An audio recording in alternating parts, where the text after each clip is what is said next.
Okay, picking up from the Mike Dan story. Mike wrote me and said, you will need an executive producer, and asked me, and I called him instantly. He was out in California, and said, do I ever? And he said, I'll arrange a lunch with myself and Fred Silverman and you right away. I'll have Fred come up with a list of potentials, and at the top of that list was Dave Connell, who had been the executive producer of Captain Kangaroo for years and had left to start his own company and to get out of children's television. And Silverman said, and Mike agreed, that there were other choices on the list, but that this was the one to try to get. So I called Connell instantly and got him to meet with me, and he made me meet with him about 4 times before I could talk him into it, in which I convinced him that he would have a lot of artistic freedom, that I would not be breathing down his neck, that there were certain non-negotiables, one of which was there would be commercials to teach letters and numbers. There would be 4 or 5 or more hosts, but we would start with 4 who were men and women, black and white, that the show was never going to be owned by a single talent. Most shows had a Bob Keeshan or whatever. And that of course it would be an educational program, that education and entertainment would not be separate. You wouldn't say, let's put in 10 minutes of entertainment and 10 minutes of education. Every piece of education would be entertaining, and every piece of entertainment would be educational. He finally agreed to come. During this period, I had been called by Lou Hausman, who worked for the Commissioner of Education, who himself had been in commercial television, and he said, John Stone is a great talent in this business and is up in Vermont in retirement at the age of 34 or 5, and I think you should see him about being executive producer. Where had he come from? Captain Kangaroo. John Stone also. Mm-hmm. The top 3 producers, the trio, the third was Sam Gibbon, who I'll get to in a minute, but John Stone, I called in Vermont and had him come down and said, how would he feel about being executive producer? And we talked another time. He says, I don't think I should be executive producer, which was absolutely correct. He was an artist and did not want to be administrative or in charge of anything, and in many ways was the key creative talent on Sesame Street. And he said he should just come in as a producer reporting to me, and I said, no, that's the road to chaos, John. If you come aboard, you've got to report to an executive producer. Well, Dave had just about agreed to be executive producer, and Dave and John had a history that they weren't great friends, and Dave says, I don't think John will work for me. So I said to John, why don't you and Dave get together? I said, often these old quarrels go away when it's years later and you're focused on something new. So they got together and indeed agreed that they could work together, and John would report to him, and so I had 2 of my team. The third was Sam Gibbon, who I had tried to get earlier, and he had said, I am not, he too of Captain Kangaroo formally. He too had moved on and no longer wanted to do children's programming. And he said, I don't want to do children's programming, period. He had helped me on Dave Connell. He knew him very well and said he would be a perfect executive producer. John Stone is an artist and should not be executive producer. He should be someone who is conceiving of the show, and he said he's a great director. He said he's probably the best children's material writer in the United States, and John was. But an administrator, an executive, he is not. And so I then had 2. Sam was the one that really understood how to get curriculum into the show, but he didn't want to come aboard. But then Martin Luther King was shot, and Sam called me the next day and said, if you want me, I'm yours. Mm-hmm. It really changed I think a lot of people probably were affected by that. and we were this one new, very hopeful thing starting up that was not aimed solely at minority children and inner city children and rural impoverished children, but that was to be the bullseye of the target, no question, was inner city poor 4-year-olds. And all these, and the show was going to be integrated both behind the scenes and on camera, which was very unusual in those days. And so now I had these 3 great talents who really understood what Mike Dan had called volume producing. He had said to me, you've got to have producers who understand volume producing.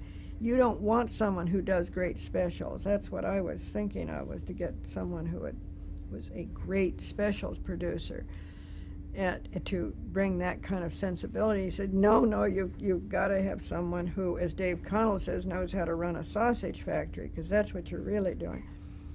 So then we started talking about what was to go on the show, and someone said Jim Henson. And I knew the name and the work, because while I was doing the study, Edith Zorno, who came to work here as our film producer, called me and said, she wasn't with us at that time, but she called and said, you've got to go to the Johnny Victor Theater and see a screening of a reel of commercials by someone named Jim Henson. And I went, and I remember just almost falling in the aisle laughing at these Chinese food commercials and Wonder Bread commercials and so on that he had done. They had not been aired in New York. They were aired elsewhere, regional. He had been on the Sullivan Show, but I'd never seen him on the Sullivan Show. He had made an occasional appearance. And so they said, this is who we want as a puppeteer. We want Jim Henson. I said, you think we could get Jim Henson? Oh, jaw dropped. And John Stone had worked with him at ABC on some fairy tales, Cinderella and one other.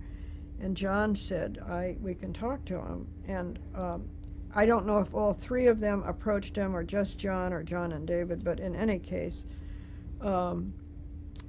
it took some talking to him, and I probably met him in there, though I didn't. I did not meet him. I met him, meanwhile, Mike Dan was still at CBS. He was not at the Children's Television Workshop. He came to the Children's Television Workshop maybe a year later to help with international sales, and was very helpful to us, and was connected to us in one way or another for many, many years. But he never was involved in production. That isn't what Mike did. He was an executive, at what he called a creative bureaucrat. But Jerry Lesser, a professor at Harvard, became the chairman of our board of advisors, a fabulously smart guy who had been a consultant on television before. He understood television, and he understood how to work with academics and how to work with producers. It was wonderful. And he put together 4 seminars with cooperation from the Educational Testing Service, which was hired it was decided by the Office of Education and the other funders that they wanted to test children before they watched Sesame Street and test children after they watched Sesame Street to see if they learned what we wanted them to learn. Well, that meant ETS had to work with us on the curriculum so that they would know what they were testing for. And with their help and Jerry Lesser's help, 4 seminars were set up that would be 3 each of 2.5 days duration over the summer. We announced in March. Over that summer, we started putting these seminars together. Their purpose was to educate the creative staff as to the issues, what was important to teach children, and so on. And one of them was on perception, one was on reasoning skills, one was on pre-reading, one was on pre-math, numeracy, and one was on affective skills. Affective means emotional, because it's always thought that we just teach letters and numbers and so on, but in fact we have affective goals. in the show all the time. Probably that's the most important contribution we've made on people treating each other in a kind way, cooperating with each other. All those things are called affective skills. So Jim came to one of the seminars, and I hadn't met him yet, and I remember seeing this. Remember, this was during the weathermen were blowing up buildings. One had just been blown up in Greenwich Village as some radical kids were trying to make bombs, and they blew themselves up in the brownstone they were working in the basement of. And in walks, here we are sitting at the Waldorf in a conference room looking at a screen or looking at a person up front, and someone comes in and sits in back who is bearded in thong. I mean, I don't think he had thong sandals on, but that certainly was the idea. And leather, dripping leather clothes, and he just was looked like a hippie, long hair. And I remember whispering to Dave Connell, how do we know that man back there isn't going to throw a bomb up front here and kill us, a hand grenade? And he said, no, that's Jim Henson. So that was my first experience with Jim, and I met him, and we clicked right away, and I think he became convinced upon meeting me that this was for real and that it was a very worthwhile thing to do. He did not want to do children's television. He wanted to do family television, and he was afraid he would be ghettoized by getting involved with very young children. But he was the father of 4 very young children, and within a year or two, 5 very young children. So I think really based on that he had children and that it would be a good thing to do. I'm sure his wife was involved in the decision too, that he would become part of Sesame Street. And around the same time, Joe Raposo also was recruited. They had all worked together, John Stone, Joe Raposo, and Jim Henson, on these couple of ABC fairy tales that were on television. So that was the key creative staff then had been put together, and this was by the end of that summer. Both Raposo and Henson attended 1 or 2 seminars to hear what we were going to teach. After the seminars, Lesser and the producers and I sat around and as Jerry said, let's best bet our asterisks, bet on what were the most important things to teach that we could teach, which ended up being letters, sounds of letters, the shape of letters, the recitation of the ABCs, counting 1 to 10, which turned out to be very easy to do. Within a year or two, we was counting 1 to 20, then 1 to 30, 1 to 40, because kids learn that very fast.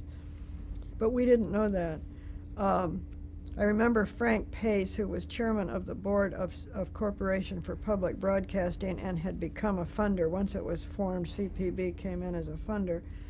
And he sent for me and Connell, and he said, pick only a few goals and accomplish them. Don't try to do too much. Show what you pick, only 3 or 4 or 5 goals.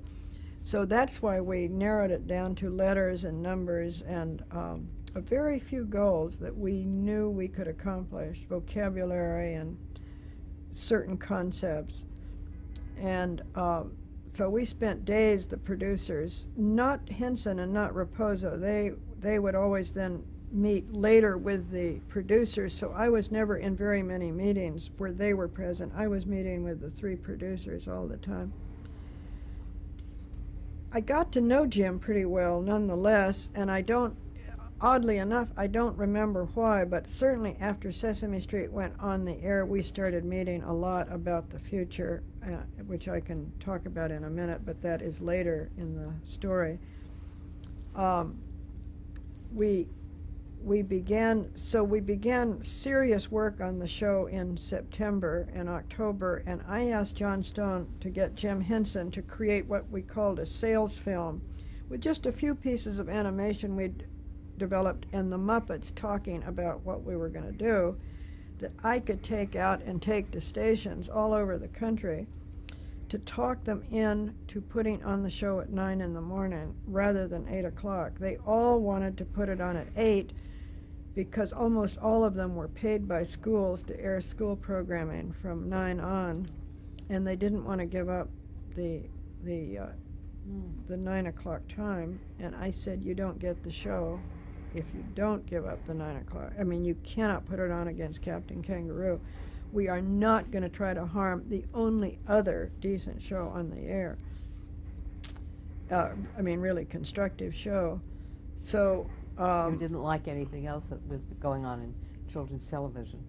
Well, there really wasn't anything worth noting except cartoons on Saturday. There was very little. Was Howdy Doody still on? Late day, I think. I don't. It wasn't. It wasn't certainly wasn't aimed at preschoolers. No. It was only Captain Kangaroo that was actually aimed at preschoolers, and maybe a few cartoons. That we succeeded pretty much. In New York, we could not get Channel 13 to put it on at 9. They said 11:30, so we got a waiver from the unions to put it on WPIX Channel 11, which got a huge audience and helped us really get the inner city kids, obviously, that we might not have gotten, who then went to 13 the next year when 13 capitulated and put it on at the right time the next year to get us out of being on Channel 11. How did you get the name Sesame Street? Well, one of the writers, we were just frantic for a title, and our press and publicity people were going nuts. I mean, how were they going to promote the show? So finally, we said there is no more time, and we had a list of titles that writers and others had contributed, and somehow we decided Sesame Street was the least bad. We didn't like it. Nobody was enthusiastic, because I was afraid. I said it's Sesame is what a child would say who read, and it turns out if you've got a hit, the name doesn't matter at all, and every child in America can pronounce Sesame Street and probably spell it and still know that the word same is not same. In any case, we went with it, and it turned out to be a great title, because Sesame came from Alibaba and the 40 Thieves' Open Sesame, which we felt education opened the world to children. And it was set on a street. John Stone had come to me at some point and had asked me if I would consider the set being an inner city street, and as he always said, I turned several shades paler and said, if that's what you think, John, we can try it. And he said, you know, we don't want to be in we don't want to be in a magic house, we don't want to be in a treasure house, we don't want to be in a suburb. And that turned out to be a great decision, too. It was probably the only realistic setting that any children's show had ever been set in. Maybe a suburban street, but there weren't very many children's shows to decide what they would have done. But it was the only show in history that was ever going to pick an inner city street as the set. And we did 5 test shows in Philadelphia on a UHF channel, paying 100 families with preschoolers to turn it on and watch it so we could see whether their children liked it or not. It was basically an appeal testing. Our researchers were taking segments out and whole shows out and testing for both appeal and content, whether they learned. But in Philadelphia, we were basically concerned about whether they would view it or not. And they came back with that it was liked, but that every time the street came on, it was slow going. And that was very obvious in looking at the test shows, because we had no Big Bird, no Oscar, no Muppet on the street, so it would be this letdown after the Muppets and the animation.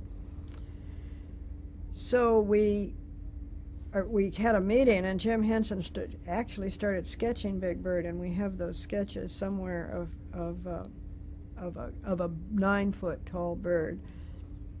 And Big Bird was born, and the same puppeteer that did the bird did Oscar, and that's why those two were on the set. Oscar was invented because one of the academics had said that children should be permitted to be grumpy and to know it's okay. And Big Bird was invented because it was invented because we needed him, but all these characters were sort of based on curriculum ideas. And one of the advisors during the seminars that said there ought to be someone who represents a child who's sort of clumsy, who doesn't know very much, who sort of defers to the adults, is told things. And so that the bird has that personality of a young child who's so and Gordon and Susan weren't married in the test shows, and I said, for heaven's sakes, marry them with all the, marriage out of children out of wedlock was a tiny problem at the time. It was to explode. But I said, don't model another couple that seem to be living together and aren't married. Have them be married. And they eventually adopted a child on Sesame Street. But Susan was a wife at home, and that got us into trouble with now, to say the least.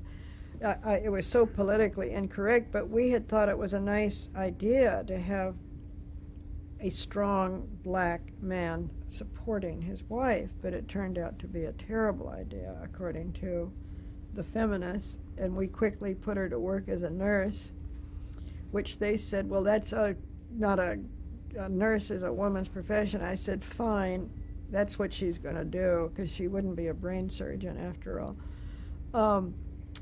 But that was after we went on the air. Before we went on the air, we were scrambling to make that street livelier so that it held the children's attention at the same rate that we were constantly measuring whether eyes on the screen, and we wanted everything to be come up to where cartoons were. We were always holding that as our standard of attention. And the Muppets in animation made that 90% attention span. But the street never did in those days. It does now. Even with Muppets, it was always a little bit below the... because the show was quite, in those days, faster paced than it is now. I said, and it's been quoted many times, that in the press, that I said, let's do a Laugh-In for Kids, because that was the most popular show on the air with everybody at the time. Little kids were watching it with their parents.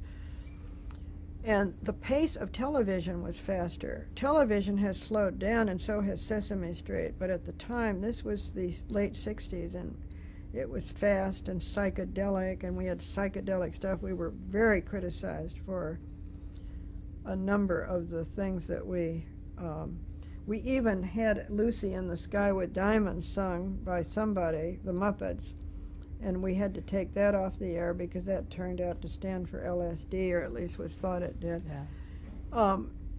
So we were very sensitive to criticism. We did not want, I kept saying, we are not going to get into side fights. We are going to keep our eye on what we are trying to do here, which is educate young children. We are not going to have distracting fights.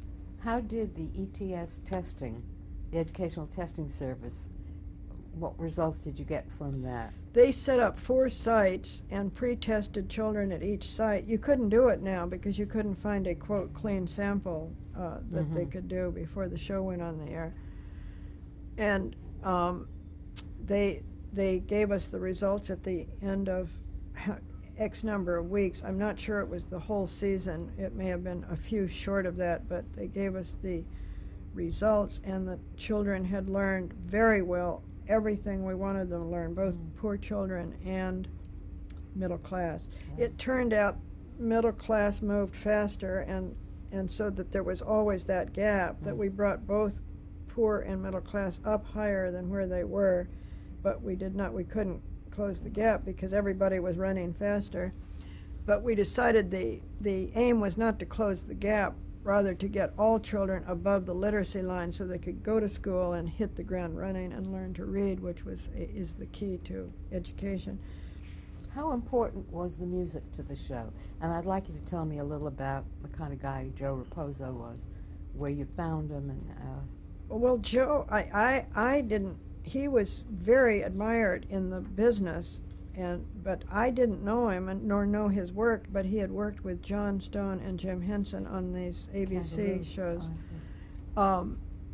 His music, in a way, is the most unusual thing about Sesame Street. To this day, we still use a lot of it. Joe was a real genius, and when he heard that Jim was going to be on the show and John Stone and people he'd worked with, he said, sure. I mean, he came right aboard and started writing.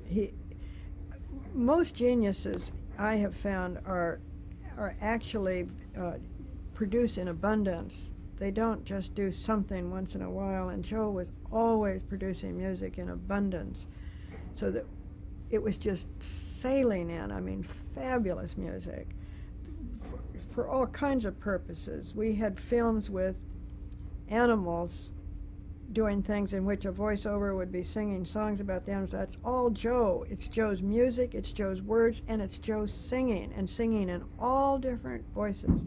Really? I didn't know for years that it was Joe singing, because he would use falsetto, he would imitate 1920s Rudy Valley style for some of it. It was just, he was just fabulous. He was the most egomaniacal person I have ever known, bar none. There wasn't enough praise and love in the world for him, and it caused all kinds of problems in his and my relationship, so that after 10 years he left us for a few years, came back. He never would tell us that he never let on he was sick. And he'd had non-Hodgkin's lymphoma for 10 years before he died, off and on, and died without letting anyone come and see him and say goodbye. He would not. His family, of course, was with him, but not. He wouldn't ever. But he was a true genius. The songs that made it into the mainstream, Green, Sinatra. He and Sinatra were friendly for a while, and Lena Horne sang Green, and Sinatra, I think, sang Green, and got it into the mainstream. The Carpenters, is that a name? Karen Carpenter and her brother. They sang Sing, and put Sing into so that became one of the... By Green, you mean Kermit's song. It's yes, not easy. It's being not green. easy being green. One of my most beautiful songs ever written. And that was Sinatra got that into the mainstream, and the Carpenters got Sing.